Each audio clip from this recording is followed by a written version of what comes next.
Hi everyone, Metal Breakdown here, so welcome back to my channel. Hopefully you're here after watching the top 20 video for like position from 20 to 11.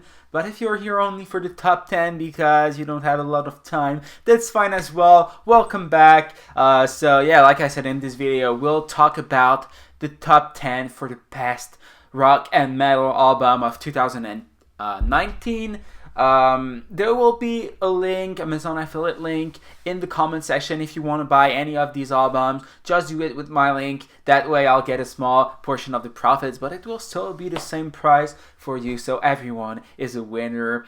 And yeah, 10 albums that are super incredible that I blast throughout 2019, and that you should definitely check it out. And I put a song when I will talk about each and every album, a song from the album will be playing, and it's my favorite song from each and every album. So if you don't know the band or the album in question, maybe by hearing that you'll be like, whoa, this is fantastic, I need to listen to that album. Well, that's why I did it. So yeah, let's jump straight into it.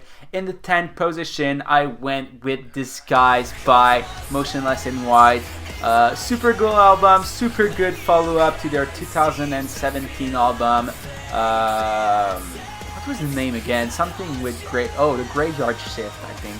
Crazy album. It was higher than this one in my list, but I'm not saying that Disguise is not as good.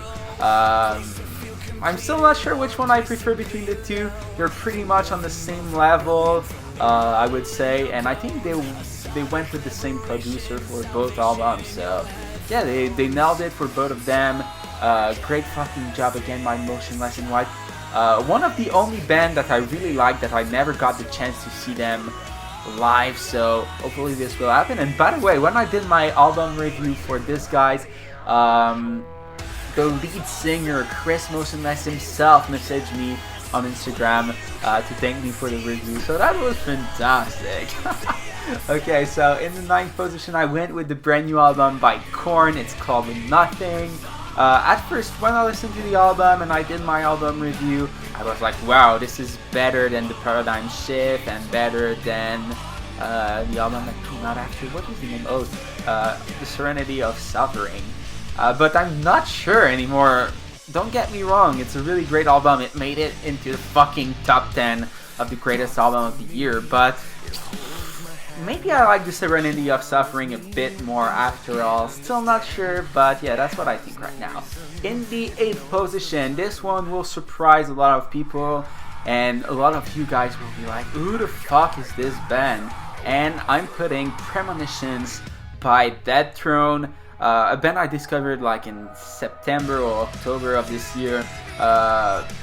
Their song Feel from Premonitions was in like the metalcore playlist on Apple Music, so I just listened to it when I was listening to the playlist, and I was like, wow, this is actually pretty fucking good. Who is this band? Then I listened to the entire album, Premonitions. I was blown away, and they're not really popular yet. They don't have that many followers. They're from the UK, but they're super sick, and I was able to relate so much to so many things on this album. So yeah, it really hit me hard.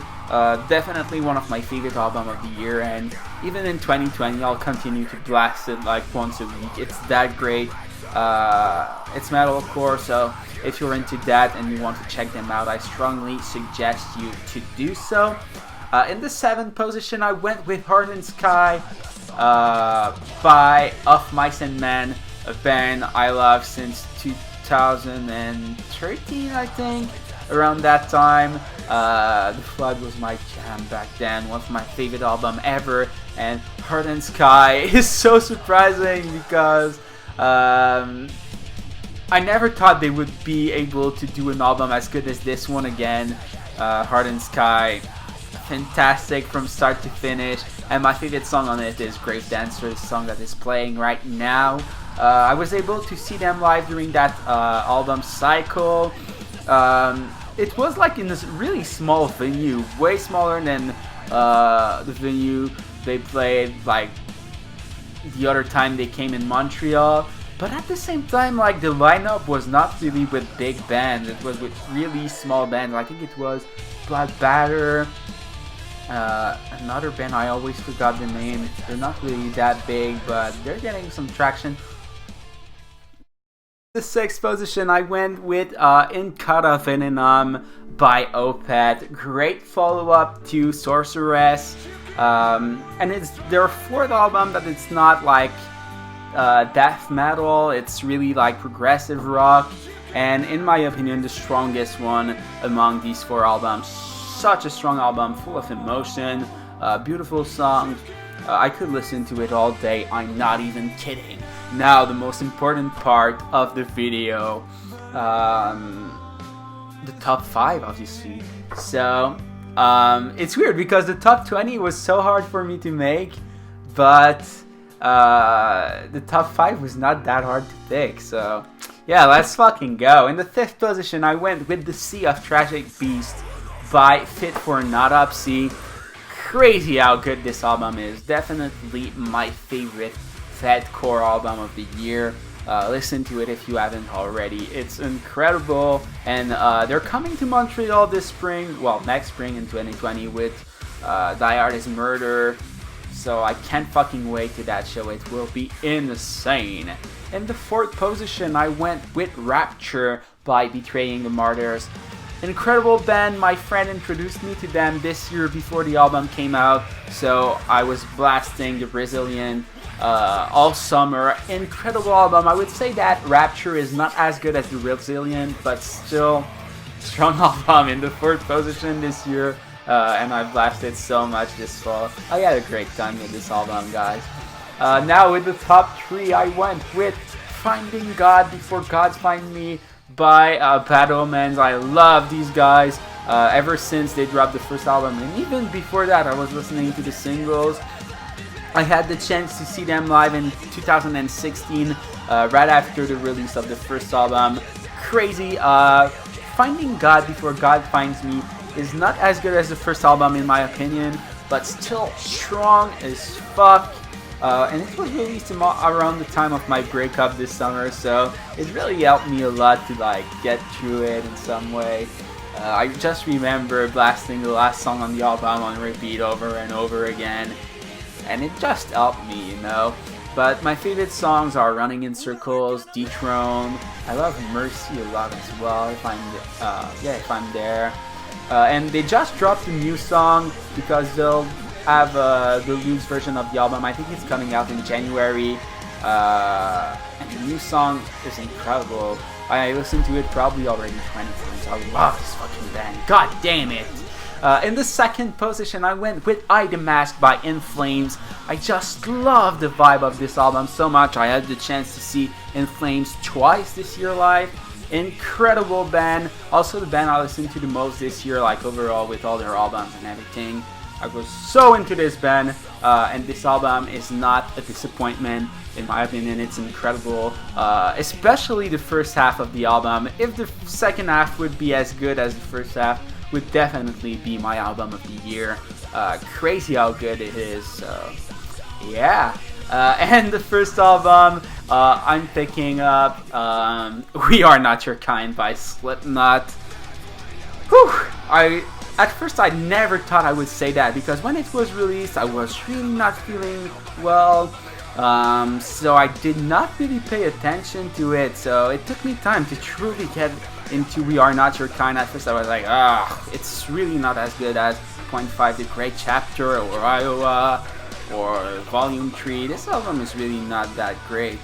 But later on, like around October, I start listening to it a bit more, started to really like understand it more. It's so well done. Each and every song on this album is perfect, and there's also a lot of transition tracks, which makes it like a fucking experience. Great fucking album. I could never get enough of it, and that's why it's my album of the year.